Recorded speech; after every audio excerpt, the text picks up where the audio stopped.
There are things in this world that exist just beyond the reach of the human eye. Silent architects of decay. They build their empires in the spaces we call home, hiding in the very air we breathe. This is the nature of SCP-020. It is a fungal organism. To the naked eye, it does not exist. You could be standing in a room filled with it and see nothing but empty space. You could place a sample under the most powerful microscope known to science, and you would still see nothing. It possesses an unknown effect that renders it effectively invisible to direct observation. The only way to witness SCP-020 is through a lens. It reveals itself only when viewed through photographic film or video surveillance. In the digital glow of a monitor or the frozen frame of a photograph, the invisibility vanishes. There, the truth is laid bare. The mold is there, waiting, growing. SCP-020 does not merely exist in the environment. It seeks out life. It begins with a colony. Usually, this happens within a human residence. Once it has established itself, the organism begins to release spores into the air. These are not passive particles, they are biological commands. When these spores are inhaled, they do not immediately kill. Instead, they begin to rewrite the behavior of the host. The affected subjects experience a subtle shift in their needs and desires. They feel a sudden, urgent necessity to alter their environment. They turn up the heat. They increase the humidity. They transform their living rooms and bedrooms into warm, damp hothouses. They are not acting out of choice, but out of an instinctual drive to create a paradise for the organism. They are sculpting a cradle for the thing that is killing them. But the horror does not stop with the environment. The spores affect the mind in other ways. Affected subjects often become unnaturally sociable. A sudden burst of warmth and friendliness washes over them. They begin to invite acquaintances into their homes. They welcome friends, family, and strangers across their thresholds. They want people to visit. They want guests to stay. They believe they are being hospitable. In reality, they are acting as vectors. They are lures, drawing new hosts into the humid air so that SCP-020 can spread its reach. Since the fungus is unseen by those it has claimed, the victims stay blissfully ignorant of their fate. The organism might start taking root upon their skin, winding around their limbs or blossoming across their chest. They wander through their dwellings, chatting and smiling, all while a silent colony devours them from the outside in. This state of artificial happiness continues until the concentration of spores reaches a critical mass. Once that threshold is crossed, the decline is rapid. The health of the human subject deteriorates with terrifying speed. The body, exhausted by the parasitic load and the suffocating environment, simply fails. Death follows quickly. But death is not the end of the cycle. It is a new beginning for the organism. When the residents of these homes pass away, they are eventually found. Emergency responders arrive. Healthcare agents enter the premises. They find the bodies in those warm, damp rooms. As these professionals handle the deceased, they inhale the concentrated spores. As the bodies are transported to local morgues, the organism hitches a ride. The fungus uses the very systems designed to handle death to ensure its own survival. Every touch, every breath taken over a corpse, is an opportunity for SCP-020 to find a new home.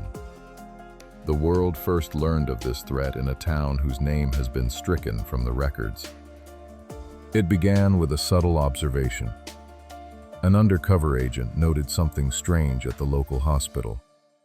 The personnel there were changing.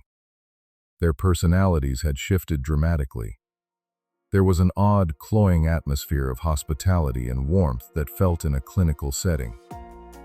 A containment team was dispatched to investigate. What they found was a nightmare hidden in plain sight. The infection had not stayed within the hospital walls. It had leaked into the streets. Almost the entire town had been compromised. Hundreds of civilians were walking, talking, and breathing, completely unaware that they were hosts for an invisible plague. The solution was absolute. There could be no cure for something that lived in the breath of the population. The civilian population was terminated. The town was purged.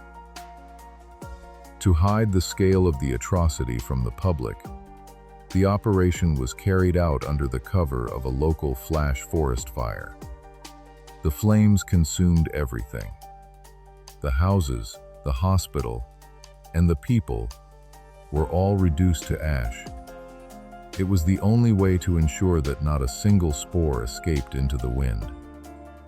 Since then, over 12 separate outbreaks of SCP-020 have been reported across the globe. Each one is a reminder that the organism is still out there, dormant or active, waiting for the right conditions to bloom. Investigations continue. Researchers search for the source of these outbreaks and a way to prevent them before they begin. Until then, the only defense is total isolation. Currently, samples of SCP-020 are kept at Biological Research Area 12. The containment here is absolute. The organism is stored in a series of sealed cultivation chambers.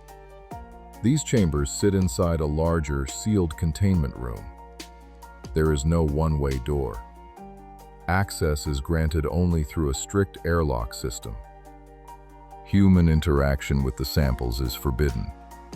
Nutrients are administered via automated robotic systems. The cultivation chambers must remain hermetically sealed at all times. If a seal were to break, the facility would become a hothouse for an invisible killer. The room is watched by cameras. These are not ordinary cameras. They are hermetically sealed units, installed to ensure that no spores can leak through the wiring or mounts. Security personnel check these feeds daily. They do not look for movement. They look for growth. They watch the monitors to see what the human eye cannot. Any personnel who must enter the containment room for maintenance are required to wear Biosafety Level 5 equipment. This includes full-body pressurized suits and rebreathers. They do not breathe the air of the room. They do not touch the surfaces. Upon exiting, they undergo a rigorous process of full antifungal disinfection. They are scrubbed clean of any possibility of contamination. Despite these precautions, the memory of the field operations remains a warning. There are records from Mobile Task Force ETA-10, known as See No Evil.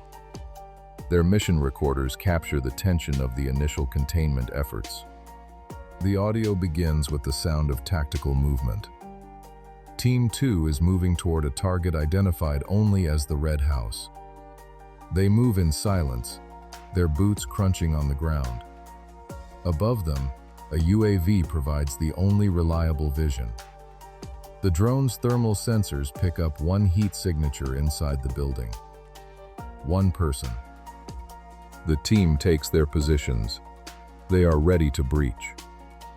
When the door opens, there is no monster waiting for them. There is only a woman. She stands in the doorway, holding a kitchen knife.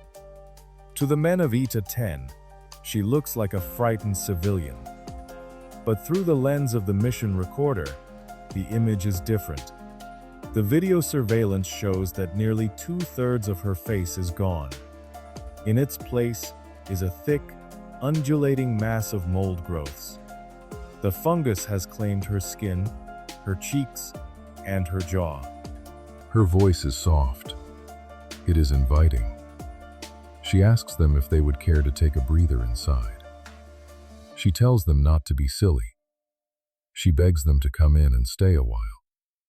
Her tone is sweet, almost maternal, despite the knife in her hand.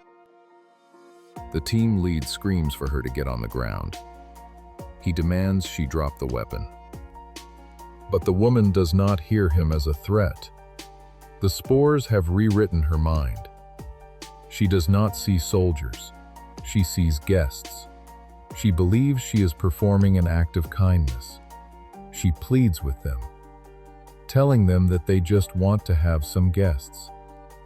The tension snaps in an instant. The infected woman notices something.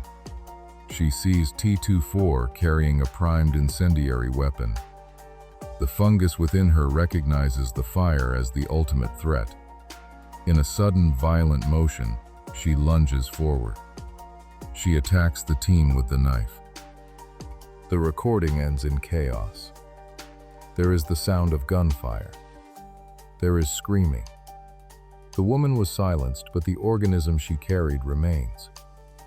SCP-020 continues to exist. It hides in the humidity of a basement. It waits in the warmth of a crowded room. It drifts through the air, invisible and patient. Somewhere, right now, someone may be turning up the heat in their home. They may be feeling an unusual urge to invite their neighbors over for dinner. They may be smiling at their reflection in the mirror, unaware that their skin is no longer their own. They are simply waiting for you to arrive.